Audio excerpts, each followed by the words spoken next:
everybody, and welcome back to Vintage Mego. Our subject this week is one of my favorite pieces in my collection, and that is the Ultraman Leo doll by a company called Miura.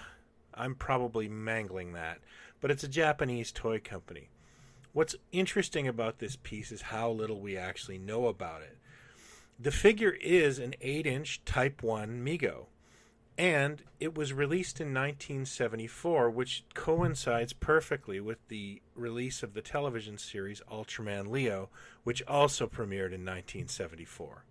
Now, looking at this figure, which has a removable cowl, you're not 100% sure if Mego actually produced this figure or if Miura just simply bought a whole bunch of 8-inch bodies and did the rest. The material for the helmet is a lot like the removable cowl, but the gloves, boots, are using materials that Mego didn't use, especially at that time, so it's a bit of a curious item. My best guess is Miura produced this to compete with Takara's Henshin Cyborg line. If you're not familiar with that, look it up. It's a beautiful series of 1/6 scale cyborg characters that also had costumes a la Captain Action for the various Japanese cartoon and television superheroes. It's a beautiful, addictive line.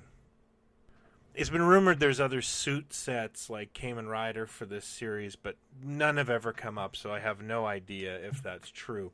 The most commonly found thing in this line is the basic doll, which does pop up occasionally either in red or blue trunks. It's a really cool action figure, actually. It kind of looks like a Japanese anime character, and I kind of wish it was more readily available, to be perfectly honest with you. A boxed set of this came up on Yahoo Japan auctions, and I think it went somewhere in the neighborhood of $6,000. So it's an extremely rare and hard to get piece. You may ask yourself, how did I get one?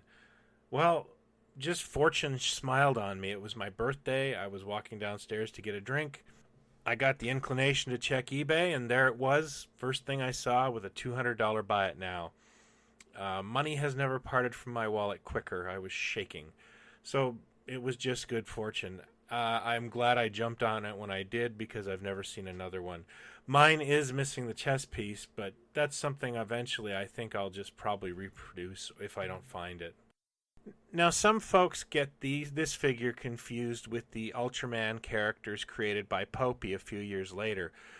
Those figures are completely unrelated. In fact, that was Poppy's attempt to copy the Mego format by using their own body, suits, and heads. The only thing that kind of ties it into Mego is they clearly just swiped the Mego superhero boot configuration. Stuff like this is why I collect. I'm a huge fan of Ultraman.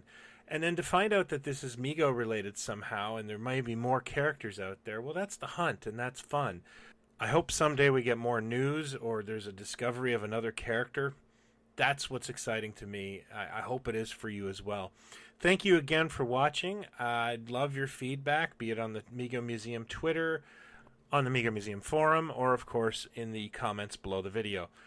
Thanks again for watching, and I'll be back in a couple of weeks with a new Vintage Mego goodie.